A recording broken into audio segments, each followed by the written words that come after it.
Start recording. Faster! Picture this. It's Halloween night. The moon is fat and orange, hanging over Salem, Massachusetts like a lantern lit by something ancient and wicked. The streets smell like dried leaves, cheap candy, and the faint smoke of someone's bonfire 2 blocks over.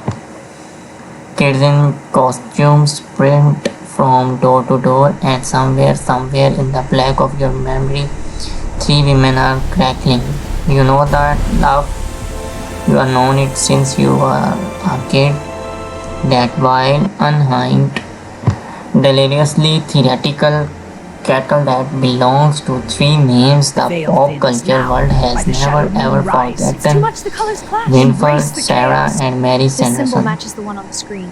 The Sanderson Sisters. When Hocus Pocus landed in 1993, nobody expected it to become what it became. Faster! They're getting closer! You cannot escape! Disney released it This way! in the Magic dead house! heat of summer, July, actually, and it tanked at the box office. Critics shrugged. Audience mostly ignored it, and here's the things about magic. Something happened when they put it on cable television that fall. Something clicked. Kids stayed home on Halloween and watched it year after year until it became ritual, until it became tradition, until Betty Midler, Kathy Nachmi, and Sarah Jessica Parker became the unofficial queen of October. By the 2010s, Hocus Pocus was not just a cult classic, it was a cultural institution. Every October with a fail, it played on freeforms, 31 nights of Halloween. People quoted it. They cosplayed it, they threw Sanderson Sisters parties. Whole generations grew up with it.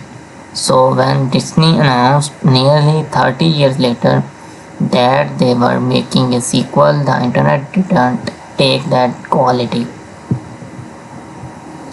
Some people lost their mind with joy, others braced for disasters, and whole lot of people just watched curiously, because the truth about belonging sequels is that they watching someone's reach sequel is that they carry an enormous about emotional weight. You are not just watching a movie, you are watching someone reach back into your childhood and try to recreate something that may have never ever been about the movie itself. It was about how you were when you first watched it. So here is the question I want you to sit with the next or two or so. Did Hocus Pocus 2 earn its place besides the original, and did it manage to recapture the spell, or did it, like so many legacy sequels before it, fumble the cauldron? Grab your black flame candle, you are going in. Hocus Pocus 2 was released on September 13, 2022, streaming exclusively on Disney Plus. That release strategy alone says a lot about how Disney poisoned this film. This was not a theatrical event, it was a streaming premiere designed to be a cozy comfort Halloween, which that would draw subscribers and generate conversations on social media, and boy, did it generate conversations. Directed by Annie Feather, who previously directed Set Up 27 Dresses and The Proposal. The film reunites the original trio of Bette Midler as Winifred Sanderson, Kathy Nachmi as Mary Sanderson, and Sarah Jessica Parker as Sarah Sanderson. That reunion alone was enough to make headlines. These women had not shared a screen as these characters in 29 years, and their willingness to come back said something meaningful about what this franchise mean to them as well. The screenplay was written by Jen D. Anglo, who brought a modern comedic sensibility to the story while clearly working hard to pay homage to the tonal DNA of the original. The film was produced by Lennon Harris and David Kretschner, with Kretschner having been a producer on the original as well. The new cast adds Whitney Peak as Becca, Belissa Escobedo as Lizzie, and Lala Beckingham as Cassie, three high school girls who very much like Max and Danny in the originals accidentally bring the Sandersons back to life. And Duff Jones return as Belly Bettrisons, the lovable undead ex-boyfriend of Winford. Tony Hale plays the wonderfully ridiculous mere Trask, and Sam Richardson plays Gilbert, a magic shop owner with the complicated relationships to the Sanderson legacy. The film was shot largely on location in Rehot Island, standing in Forest Lane, Massachusetts. A producer choice The ritual requires a specific moon phase. Look, the circle's closing. that gives the film a genuinely autonomous New England atmosphere that feels earned rather than manufactured. Going in, audition expectations were essentially split right down the middle. Half the audience wanted something that felt like sleeping on a familiar sweater. Nostalgic, comforting, funny in that more theatrical way the original was funny. The other half wanted the film to actually be good as a standalone piece of cinema to justify its own extension rather than cost on nostalgia. The question of whether it man each other or both is exactly what we are going to dig into. The film opens not in the present but in the past, and that's immediately interesting because the original Hocus Pocus spent very little time in the historical Salem setting. We got a brief prologue and then we jumped ahead Hocus Pocus to lens harder into this origin story, and the results are genuinely some of the most compelling material in the entire film. It's Lean 1653. We met Winifred, Mary, and Sarah as young girls, teenagers, really living under the oppressive thumbs of a deeply religious Puritan community. Winfield, even as a teenager, is already showing signs of her fierce, defiant, brilliantly unhinged personality. She is smarter than everyone around her, angrier than everyone around her, and completely unwilling to be told what to do with her life. The Reverend Trask in Sisters of the film's present day mere Trask and has decreed that Winfield is to be married to a man she didn't choose and doesn't want. And in that moment, watching young Winnie dig her heels in against this patriarchal command, the film is doing something quietly interesting. It's giving us sympathy for the Sanderson sisters before they have become monsters. Its suggestion that the world made them this way, at least partially, that their embrace of witchcraft was not truly evil impulse, it was also rebellion, escape, a refusal to be honored. Winford leads her sisters into the forest, the forbidden woods, and they encounters the mother witch. Is in the mother witch She's an ancient, powerful figure who gifted Winfred her spellbook, the iconic sentient rhymer with the eyeball cover.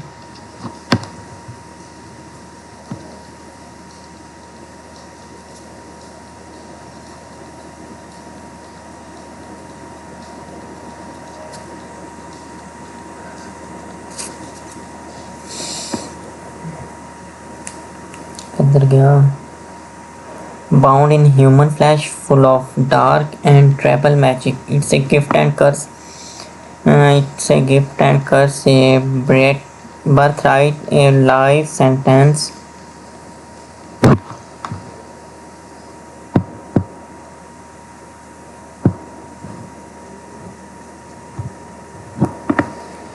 A life sentence.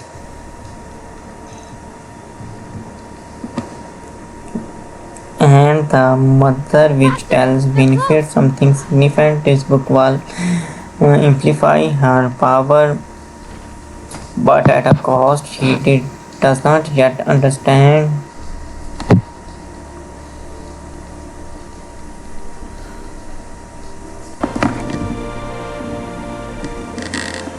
Does not yet understand.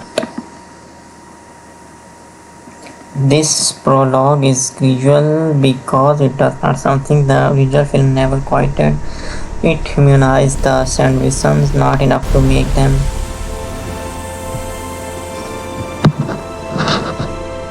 them sympathetic millions in the full empathize they are still in The veil thins now. idiotic but enough to give their Did you watch story the colors clash? Embrace the chaos. This symbol matches the one on the enough to screen. give their story to a kind of the tragic Look, the circle's dimensions. closing. By the shadow veil. They were girls who were cast but cash out who choose a dangerous power Faster! They're getting closer! You cannot escape and us! over This way! a Your magic is out! demonstrate life who become the monsters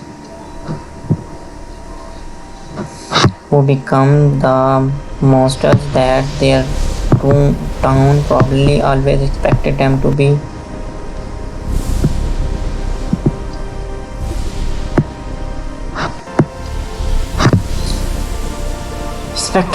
There is community in that Spirits quite rise and but eat up. real then we cut the present. Cannot contain it! No! The light consumes.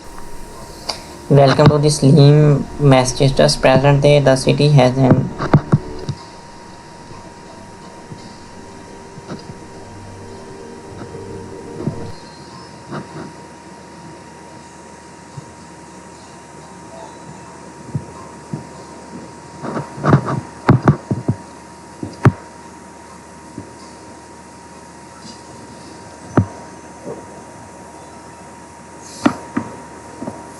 fully learned into this. There are a Salem themed shop on every corner. Halloween and decorate years around and a general atmosphere of commercialized occult culture.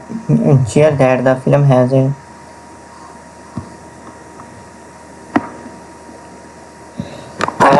lot of fun booking at. We met our three protagonists, Becca and Lazy, our best friend, and it's Becca's 16th birthday. Two girls have a tradition every year on Becca's birthday.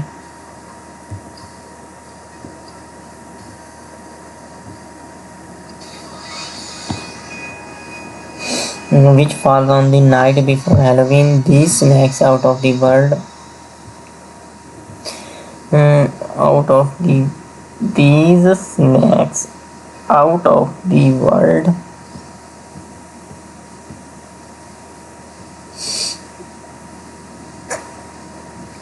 Out of the woods and perform a little birthday ritual. It's not a dark magic, it's a mostly candle and its intention the sweets earnest spirituality of teenage girls who are drawn to something that feels more meaningful than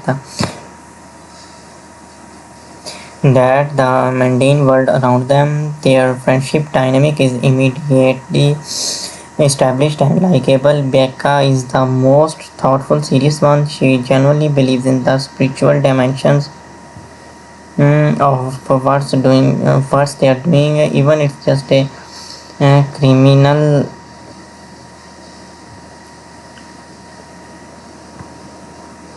Lizzie is most grounded, most sarcastic, more likely to crack a joke when they gets heavy. Their chemistry is warm and real.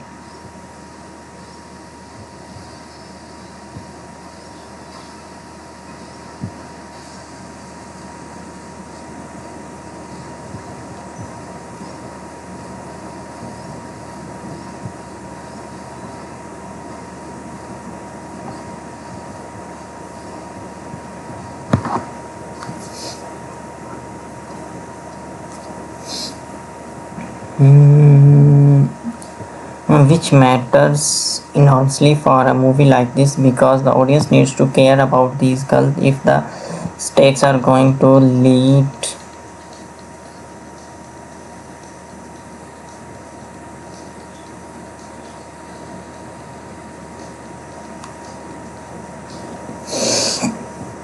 The complication is the third member of their friends group or former friend group. Cassie used to be part of their Halloween tradition, Faster! They're close! but she is drifted away. Cover the past years, pulled into the orbit of her popular kid boyfriend Mike and his social circle.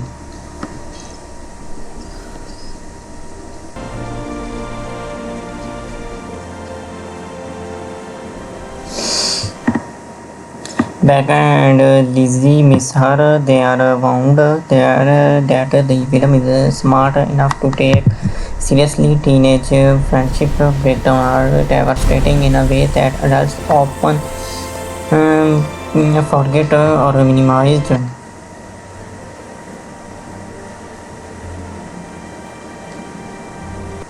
The veil thins now.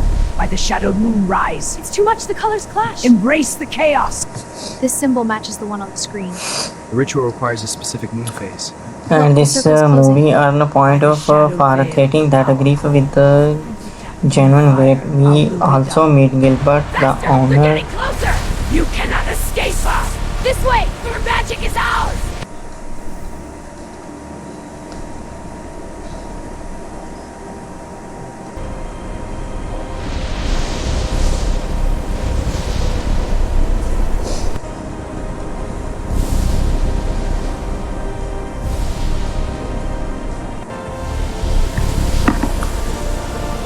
The owner of Magic and Curiosity Shop in Salem, who is clearly something of a Sanderson System super fan.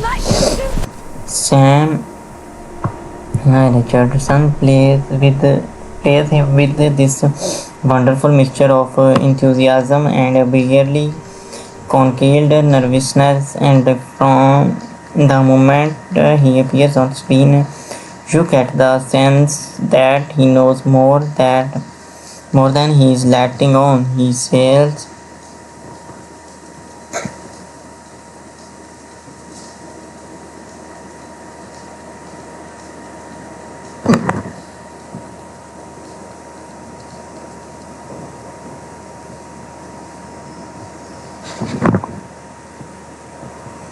he sails back and lazy various ritualistic items of their birthday ceremony, including and this matter a very special candle. It looks if you are paying attention a little too much like a black flame candle.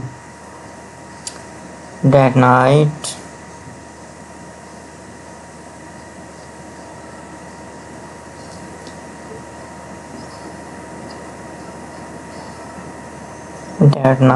Becca and Lazy head into the woods. The atmosphere is genuinely wonderful here. Cinematographic frames,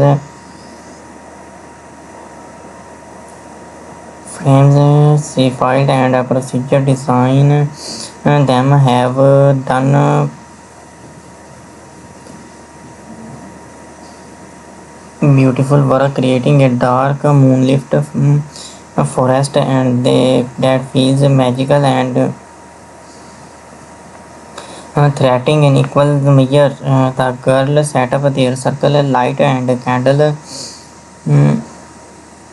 and Becca begins their birthday ritual, and the black flame candles burns and the ground begins to shake and out of the earth in a sequence that is simultaneously frightening and theatrical and borderline operatic. Come three women shrinking and spinning and instantly coming magnificently and themselves. The Sanderson Sisters are back. Let me take a moment here to talk about the return because it is in the moment that in that entire film hangs on,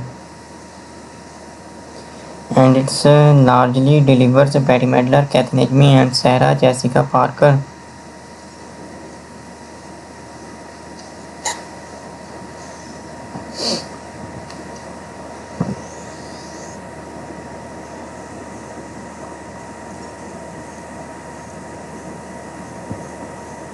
Step back into those these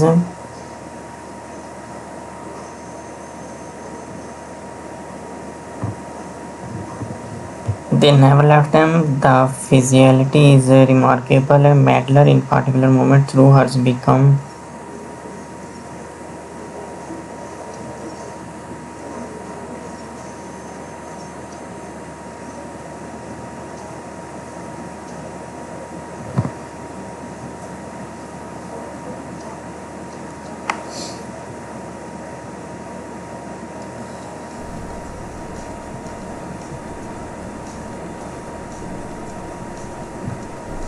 Faster! They're close!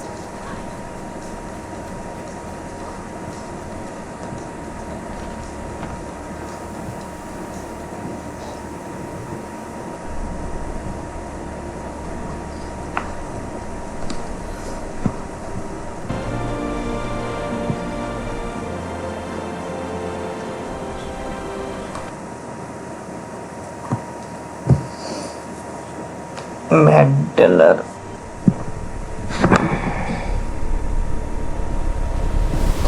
In particular, movies through her performance with the Veloconic energy, all flared nostrils and impressive hand gesture and volcanic comedic timing that the makes shadow me moon realize rise. It's too much, the colors clash. what a Embrace the genuinely chaos. rare talent This she symbol is. matches the one on the Najmi screen. finds Mary's The ritual requires a nature specific moon phase. dim Look, the circle's witnessed closing. and plays By the it shadow with veil, the power core. such affections that you cannot help but Faster! smile every time You she is cannot on escape screen. us. Parker This Sarah way! is Your magic is out! as delightfully in-hand as ever, spacey and sensual and completely disconnected from conversational reality in a way that's constantly funny.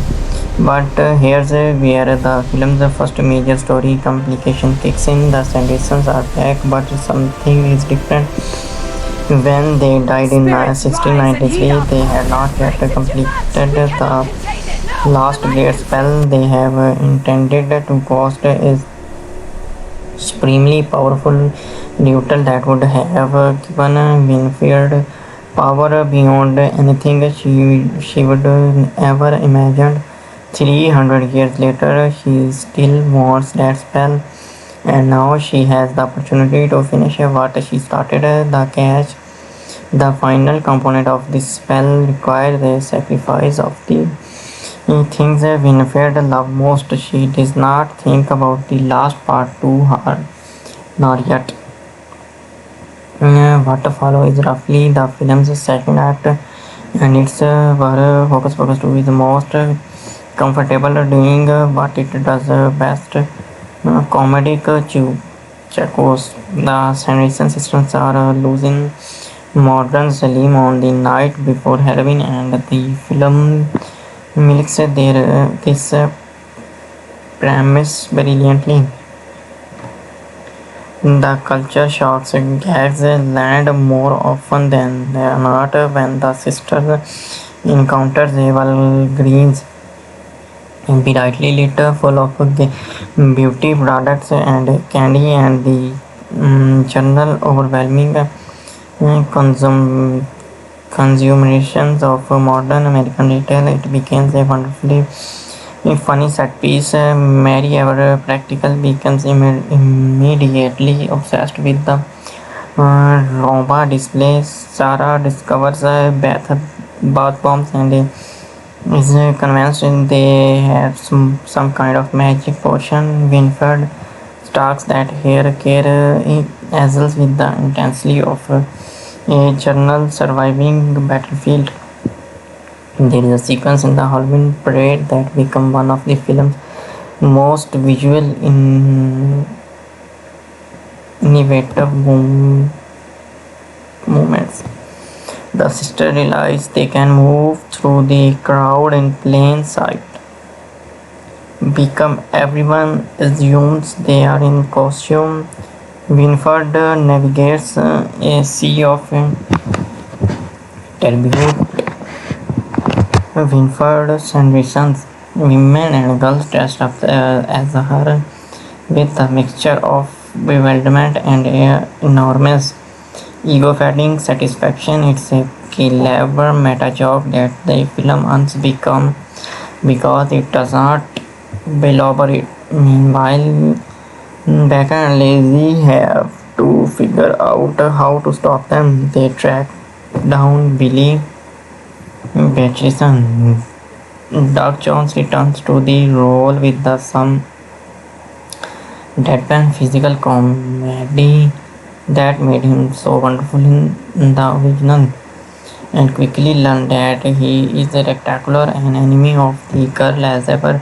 Billy is one of the film's most reliably charming elements. They are something genuinely sweet about this stretch of corpse who deeper down just wants to do the right things and maybe find a little peace.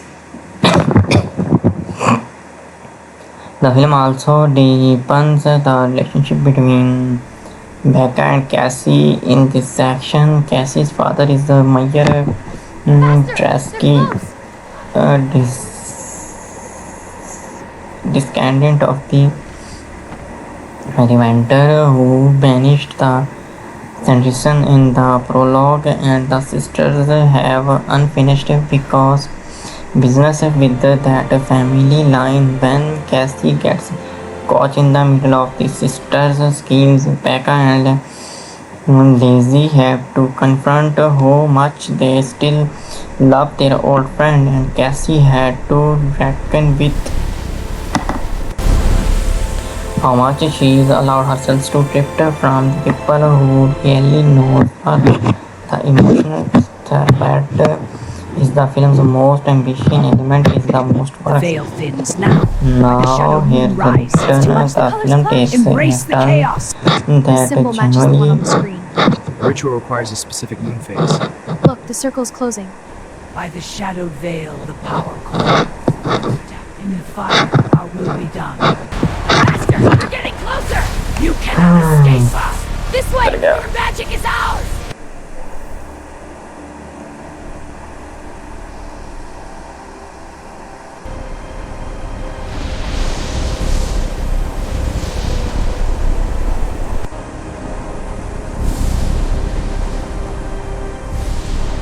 genuinely surprised audience, and I want to spend some time here because this is the movie's most emotional Spirits complex rise and track. heed our call. The Sandersons, with the help of the spell box, are closing in one on the component they need of Winford's final ultimate spell. Gilbert, who has this whole time because of poisoning himself as a reluctant ally of the girl, is relieved to have a darker relationship with the Sanderson legacy. He was in fact a child on Halloween 1993. He was there. He witnessed was what happened when the sisters were destroyed. And rather than being horrified, he was amazed. He became obsessed. He spent the next 3 decades collecting Sanderson memorabilia, studying their magic, waiting for the moment that might return. He is the one who put the black flame candle in Becca's path. He manipulated everything, not out of true Malika. The film is careful about this, but out of a fan obsession so deep it crossed over into dangerous foolishness. It's commentary honestly on fandom itself, on the way the loving something can curdle if you are not peace careful into something that stop serving the things you love and start serving only your own desires to possess it. When Winfred finally enacts her grand spell in a climatic sequence that is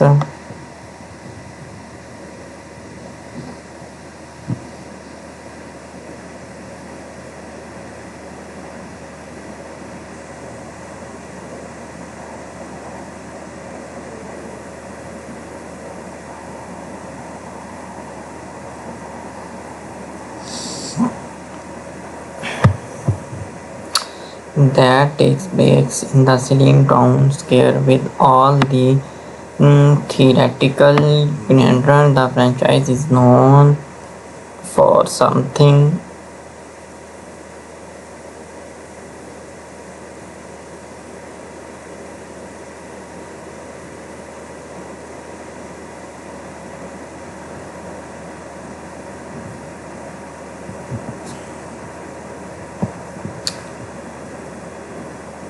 something goes catastrophically wrong. The sacrifice, the thing weird.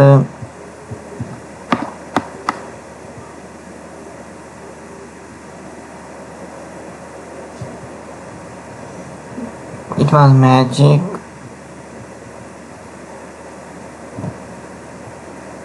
but when the moment of reckoning arrives, the universe reveals a different answer. It's Mary and Sarah.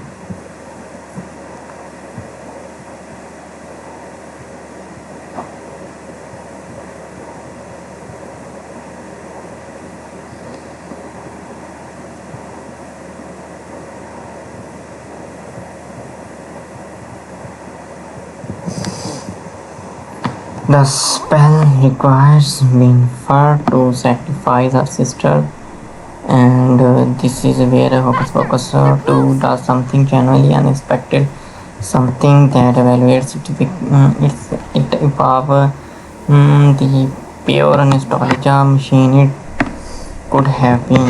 It asks Winfred to make an impossible choice.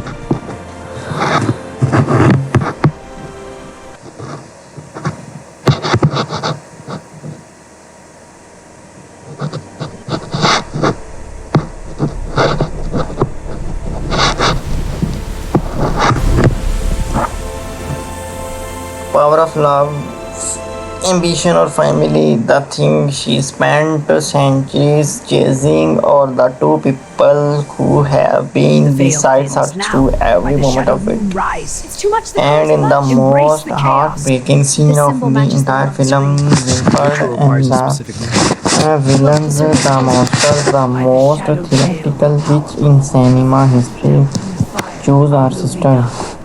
Faster! They're getting She closer! does not You completely cannot the spell. escape us! This She way! sacrifices Magic the is power, out! and in doing so, she sacrifices herself without the spell's energy to sustain them. The Sandersons become to fade, they dissolve into golden light peacefully, finally, and they hold each other as they go. The last image of the Sanderson system is not terror, it's love. They are genuinely people who cried. In the aftermath, Celine returns to his Halloween night normally That breaks it too much! or as close to its to it as Salem ever gets. Becca, Lizzie, and Cassie are together again, their friendship restored and depended by what they have survived. Mere trace humbled by the events of the night begins to interrogate the long history of his family cruelty toward the Sandersons, a brief but meaningful acknowledgement that the story has a historical moral dimension beyond the Halloween's fun. Gilbert faces some reckoning of his manipulation through the film is ultimately gentle with him because his guilt is genuine and his love for the Sandersons lore, however misguided, was never intended to cause harm. Billy once again finds his way back to the grave, but this time he goes with dignity, having been genuinely useful, genuinely heroic in the small way they are closure there.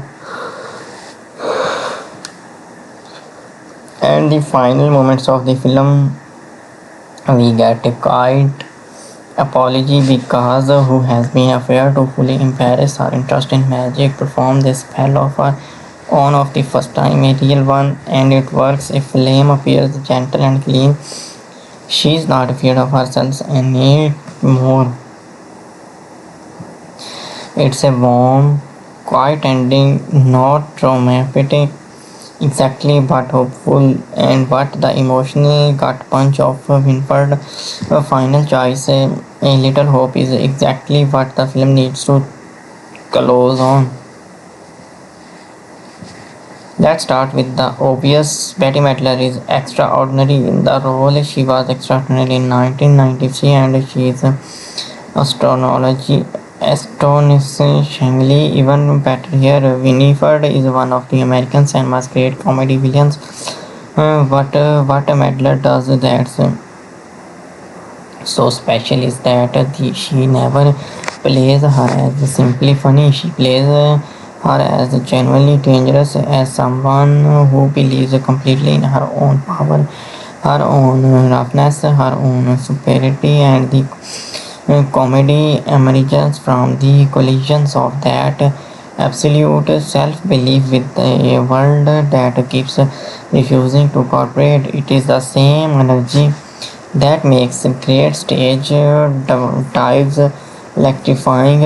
Every scene, every line, Madler is giving you 110% of herself, but the sequel gives her something the original didn't, an emotional core, the revelation that her great spell requires the sacrifice of her sister, that the things she loves most is not magic but them is only as effective as Magler make it. She make it devastating the moment she understands what's being asked for her is played with such a sudden stripped down vulnerability that you feel the weight of 300 years landing on her in a single second.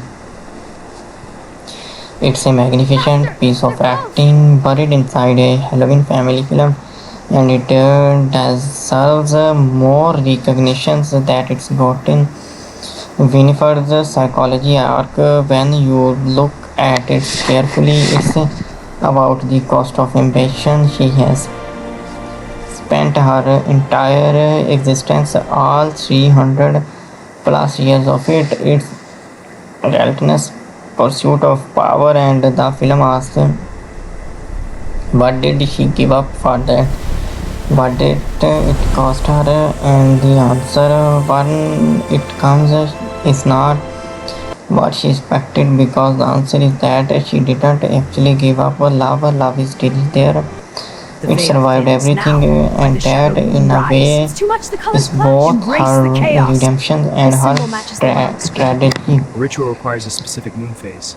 Look, the circle's closing. Kathy Najmi Mary is the emotional glue of the sister trio, and in Hocus Pocus 2, she lends into the character's warmth You without cannot escape us! This way! Your sacrificing magic is any of out! her comedic energy. Mary is the um, narrator, the one who fuses and worries and genuinely cares about the feelings of the people around her.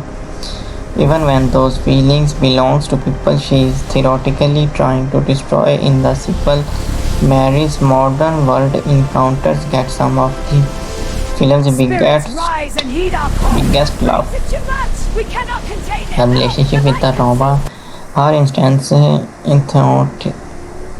atheistic adoptions of every consumer product she encounters, her ability to find comfort and satisfaction in the smallest domestic pleasure. It's constantly funny and constantly charming. Najmi plays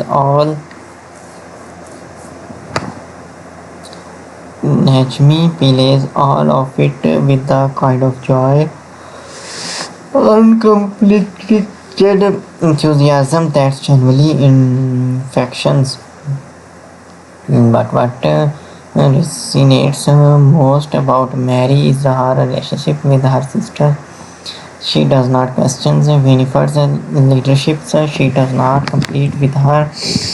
She just loves her completely and without condition. The film follows her into every catastrophe with the smile. There is something quietly moving about that level of loyalty, even when it's a director to watch is chaotic. And Mary is in the most literal sense the heart of the Coven. Sarah Jessica Parker. Sarah is the wild card of the group, and Parker plays her with a kind of glorious otherworldly commitment. Sarah exists in dimensions slightly to the left of everyone else. She finds things beautiful that are not particularly beautiful. She is distracted by things that should be the trivial and completely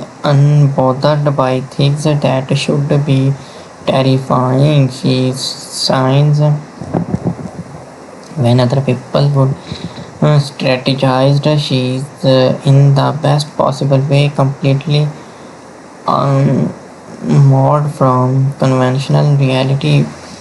Parker clearly adores this character, and it shows there is a loose physical, almost improvisational quality to her performance that suggests she gives herself permissions to follow Sarah wherever Sarah wants to go. Some of the film's most genuinely funny moments belong to Sarah simply because Parker commits so fully to the premise that you can't help but be charmed. Her vocal performance, particularly in the musical number we'll discuss in the technical session, is also remarkable. Parker has real musical theater chops, and she uses them here to extraordinarily effective. Whitney Peak is the film's most important newcomer, and she handles the pressure with considerable grace. Becca is not as immediately charismatic as the original film's Max. She is more interior, most cautious, more defined by what she is afraid of than by what she wants, and that's intentional. Her arc is especially about learning to trust herself, to step into her power without fear. Peaks performance in understand in a way that works well in contrast to the maximal energy of the Sanderson Sisters. She is still center of the film's emotional world, and when the final gives her the opportunity to the genuinely heroic, she earns it because we have watched her slowly, quietly building towards it the in the whole time.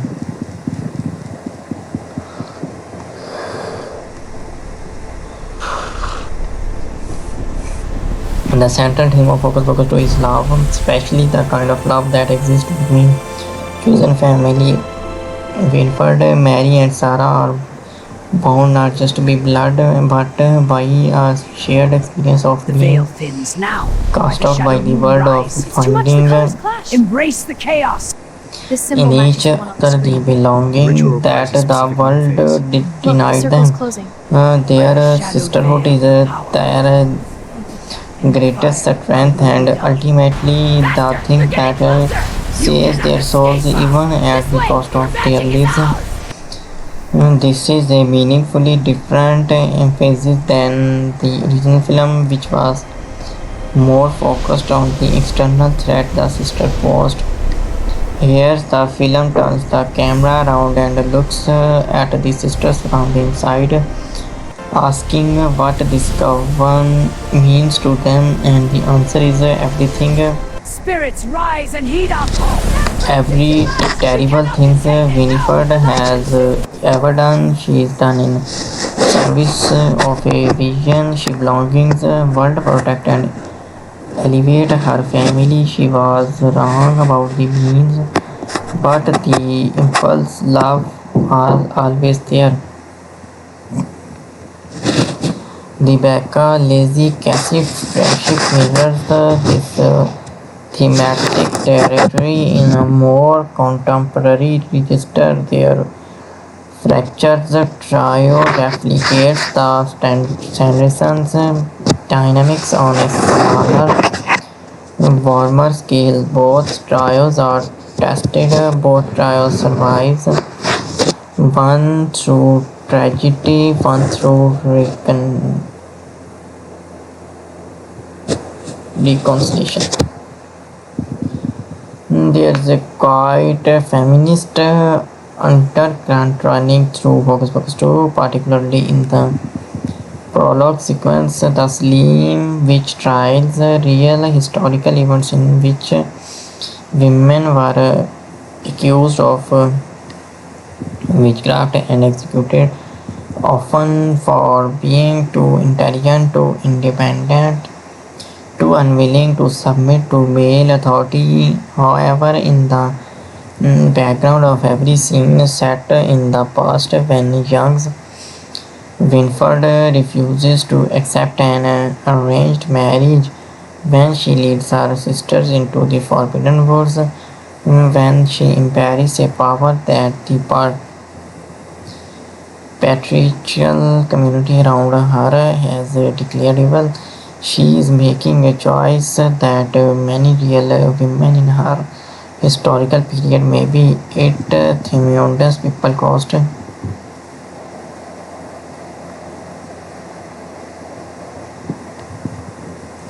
The film does not make this point loudly or polemically, but it makes it the witches were made, at least in the part, by the some forces that burn them. In the present day storyline, Becca's relationship with her own emerging magical ability carries a similar symbolic weight.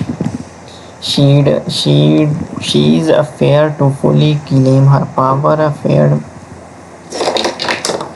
perhaps, or what it means about her, or how the world and how the world might see her if she lets herself the fully what she is. Her arc ends with her accepting herself completely. That is famous story to even dressed up in the Halloween iconography. Gilbert is the film's most self-aware character, and through him, Hocus Pocus 2 engages in a remarkably candid conversations about nostalgia and legacy. His obsession with the Sanderson Sisters is recognizable to anyone who has ever loved a piece of cultural history so intensely that they lost perspective on it. He doesn't think of what he's doing as dangerous, he thinks of its it Faster! They're as close! allowing something beautiful, but the Sandersons are not a brand to be quoted. They are not an intellectual property to be managed. They are people, dangerous, complicated, something mysterious people, and treating them as a fantasy characters to be consumed and celebrated rather than actual being with the actual histories leads Gilbert into a kind of a moral wilderness that nearly ends in catastrophe. The film is in this reading a meditation on what it means The veil to be a thins now. sequel to By the itself. shadowed moon The rise. It's too much. The Sanderson colors clash. sisters Embrace the are aware chaos. in The moments symbol matches the one on that the screen. The they ritual have requires a become specific famous moon in their phase. Look, the circle's likenesses, closing. By the her shadow own veil, the power costumes and coffee mugs, and Winifred. The reactions to this is Faster! They're getting closer! complicated. She You is cannot flattered. escape She is us! This also way! insulted Magic is because they out! have been reduced. What was terrifying has become decorative. What was real has become a story. There is something honest in that. Something that a movie returning a beloved character after 30 years needed to grapple with. The Hocus Pocus 2 is smart enough to grapple with it, at least obliquely. Spirits Winfred's wide! ultimately argues the meditations on the self-defeating nature of unchecked ambition. She has spent centuries reaching for more power, more magic, more dominion, and in the moment when she is finally grabs that piece of the puzzle, she discovers that the cost is the only thing that makes the power worth having in the first place. The cruelest trick is the universe plays on her. It's not destroying her, it is showing her that truth about what she actually values at exactly the moment when acting on the truth is most expensive. This is a classic tragic structures, the recognition of the thing that matters rise too late to change the outcome, and it becomes the film's a genuine emotion depth. The most family Halloween movies simply does not attempt.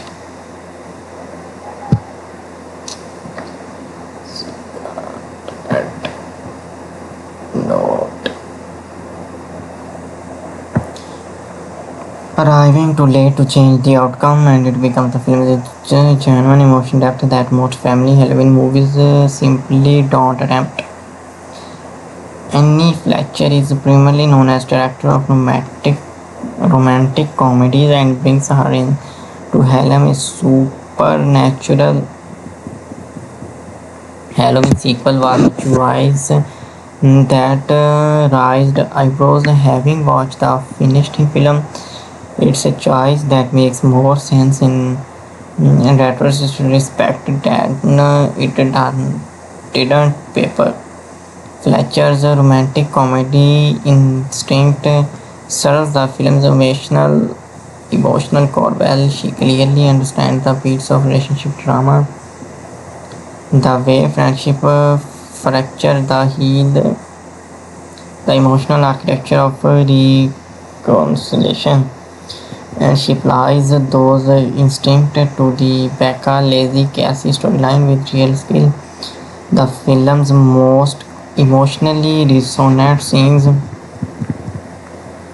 work precisely because Fletcher knows how to let actors sit in a moment rather than rushing past it towards the next plot development, where she is less she forced in the action sequence. The film's climax, in particular, feels slightly rushed as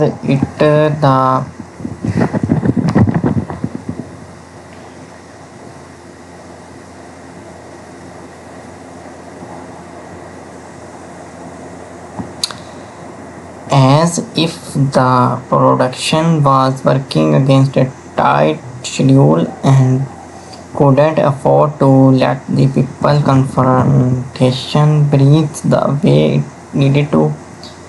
The most of the genuine emotions payoff are there, but they come in quickly burst rather than building with the slow immutability that would have made them truly devastating. That said, Fletcher deserves credit of her management of tone. Hocus Pocus 2 walks a genuinely difficult tonal line.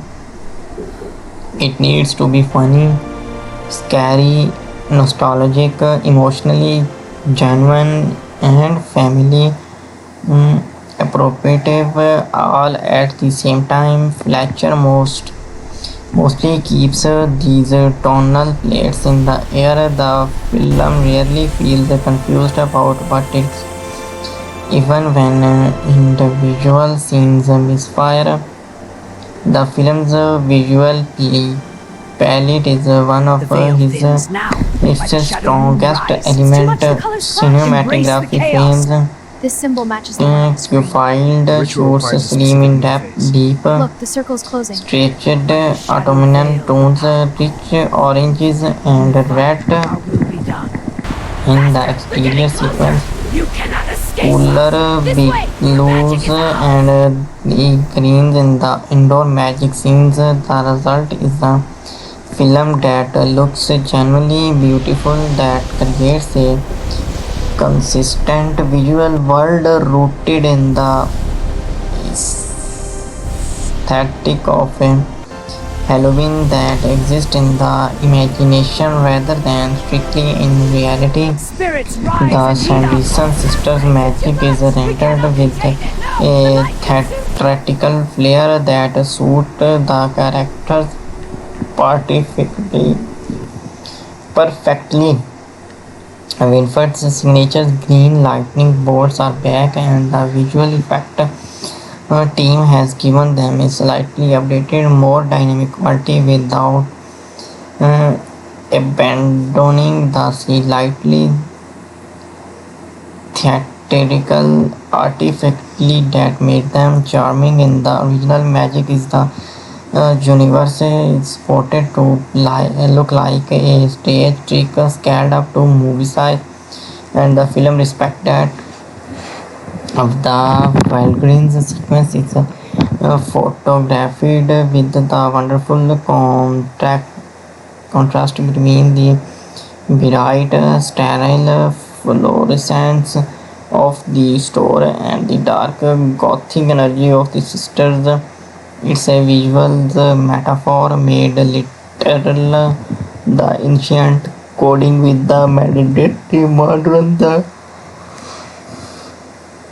prologue sequence in 1653 Slim is a particularly beautiful, dressed in muted, this attributed tones with occasional pools of firelight. It has an almost fairy tale quality that distinguishes it from the rest of the film without feeling disconnected from it. The film scores by John Dabney draws on the musical DNA of the original plays, lightly spooky, built around memorable melodic motifs while finding its own voice. The sensational or spectacle quality of the score does genuinely works in the establishing atmosphere, particularly in the outdoor sequence. But the film's most memorable musical moments are not in the score, they are in the original songs, and especially in one absolutely shows stopping musical set piece. The Sanderson Sisters performs of one way or another by belonged at the Salem's Halloween event. This sequence is extraordinary.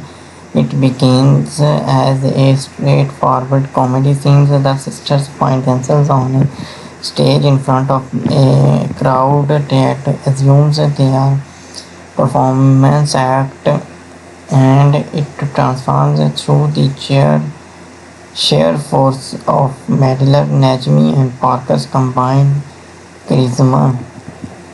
Through the sheer force of Midler, Najmi and Parker's combined charisma into something genuinely dazzling. Midler in particularly is operating on a level of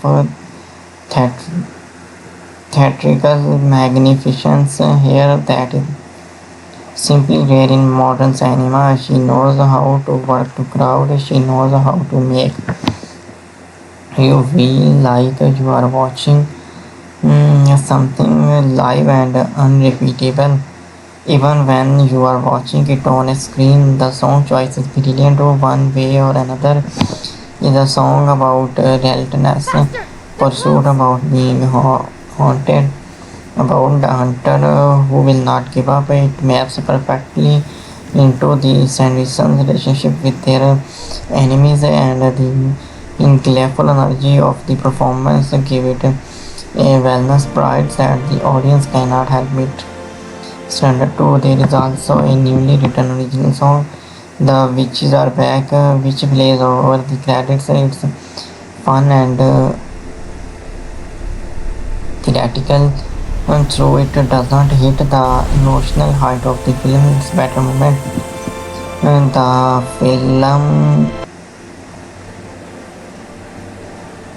film scores by John Tabini draws on the musical design of the original, playful, slightly spooky, It's too much the colors built clash. around a Embrace the chaos. memorable This symbol matches melodic the one on the screen. motifs The ritual where requires a specific moon while phase. finding Look, the circle's its closing. own voice, By the the shadow veil sensational of the power core. oratical quality of the score does genuine work in Faster! We're establishing getting closer! You atmosphere, cannot particularly escape in us! the outdoor This way! sequence. Your But the magic is film's ours!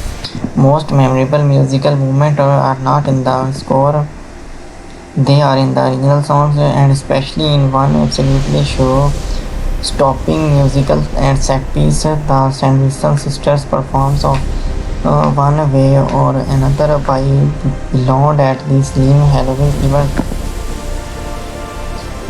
This sequence is extraordinary. It begins Spirits as rise a and heat up! straightforward Breaks into comedy us! scene. We cannot contain it! The sisters find themselves on a stage in front of a crowd that assumes they are the performance act, and it transforms through the sheer force of Midler, Najmi and Parker's combined charisma into something genuinely dazzling. Midler in particular is operating on a level of theatrical magnificence here that is simply rare in modern cinema.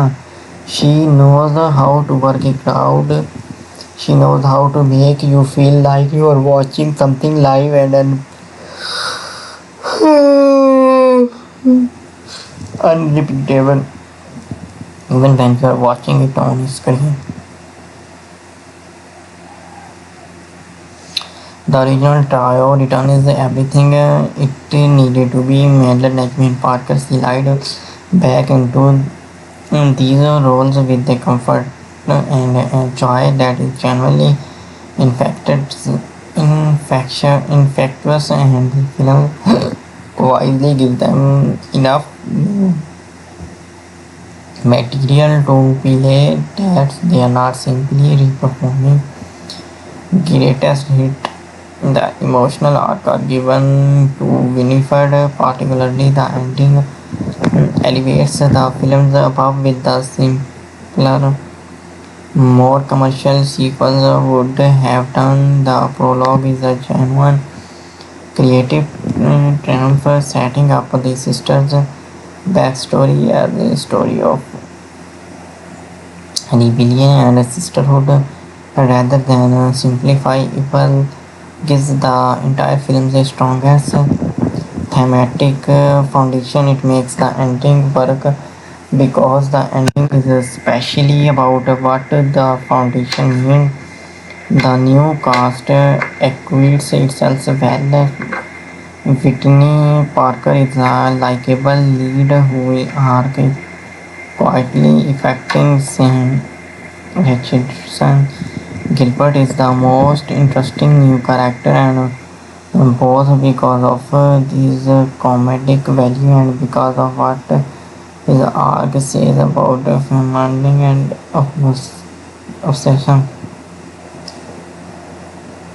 The visual design is gorgeous. The film looks like a proper big budget Halloween production, and it benefit enormously from the Rhode Island location work, which does it abdominal specifically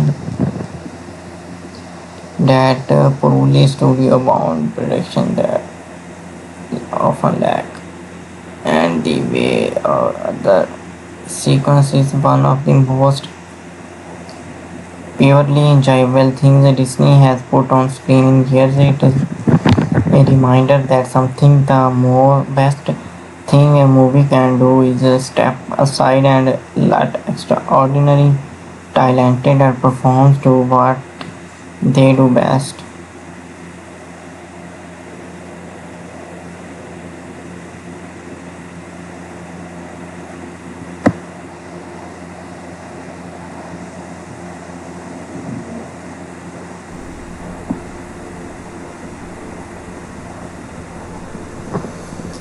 Strip away the They're Halloween close. iconography, the comedic set pieces, the campy theatrical performance, and what is Hocus Pocus 2 really about? It is about the people who love. It's about the things we do in service of that love, including the world things, including the terrible things at in the moment. And if we are lucky enough to have it, when we finally see clearly what we have sacrificed and what we are protecting, it's about the stubbornness of love. It's a refusal Veil to things be now by the shadow excused rise. Too even much. by The color's close. centuries Embrace the of chaos. This symbol matches the one mysterious on the screen. behavior. The It's ritual requires a been specific moon phase. Look, the circle's about closing. three women who were cast out of the films. They were Fire, our will be done. born into the and made their own world, and This way. who in the world chosen the world over everything else. It's also about three teenagers girls who love each other and learning not to lose each other to the grinding pressures of growing up. It's about a man who loves something so much forgetted that love is Spirits that is rise that and heed our call. ownership. It's too much. We It's cannot about a take young it now. woman The light can learning to trust these things inside herself that she's always been afraid of. There is a lot going on for Hocus Pocus 2 more than it gets credit for. If you grow up with the Hocus Pocus and hold it dear, the film will give you something genuine. It's not the same feeling as watching the original. Something could be, but it's a real feelings, and it's a one you'll carry with you when the credit rolls. If you are coming to it cold without the nostalgic attachment, you will find a completely made, even every funny, occasionally surprisingly emotional Halloween film. The performance are things. Bette Midler especially is doing work here that should be watched regardless of your relationship with the franchise. If you are a parent introducing your kind to the the only audience that might have disappointed is the one of that wanted a pure nostalgia delivery machine. A film that simply replicated the original scripts without trying anything new. Hocus Pocus 2 is not that it tries some of these things work better than others, but the trying itself is worthy of respect. If I had to depict the film to its essential message, the thing it's really trying to say underneath all the magic and the cracking and the Halloween pageantry, it would be this: the most powerful things you have is not what you are capable of taking from the world, it's what you are willing to give. Winfred Sanderson spent 300 years trying to claim more power. She had it finally in her hand and she let it to go. She let it to go for her sisters. In that letting go, she became something the world's greatest spell could not make her free. There is something genuinely beautiful in that, even if it comes from a movie about zombie ex-boyfriend and signing witches in Walgreens. It earns a 7.2 out of 10 from me, and honestly, I came in expecting to give it a 5. That gap is Bette Midler. The gap is willingness to commute to a genuinely sad ending. That gap is the prologue. What is the best thing in the films? That gap is the overway or any other performance, which is the most fun I had watching a film in all of 2022. Hocus Pocus 2 is not a perfect film, it's not even the best Halloween film of its year, but it's a good one. It's one that takes its audience seriously enough to try to give them something more than the star. And in the era of legacy sequel that cost on brand recognitions and nostalgia alone, that effort means something. The Sanderson Sisters deserves a good stand-off. They got one.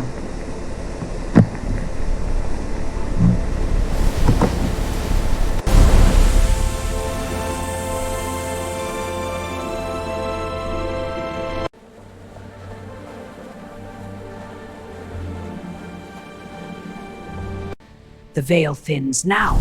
By the shadowed moon rise. It's too much, the colors clash. Embrace the chaos. This symbol matches the one on the screen. The ritual requires a specific moon phase. Look, the circle is closing. By the shadowed veil, the power calls. In the fire, our will be done. Faster! They're getting closer! You cannot escape us! This way! Your magic is ours!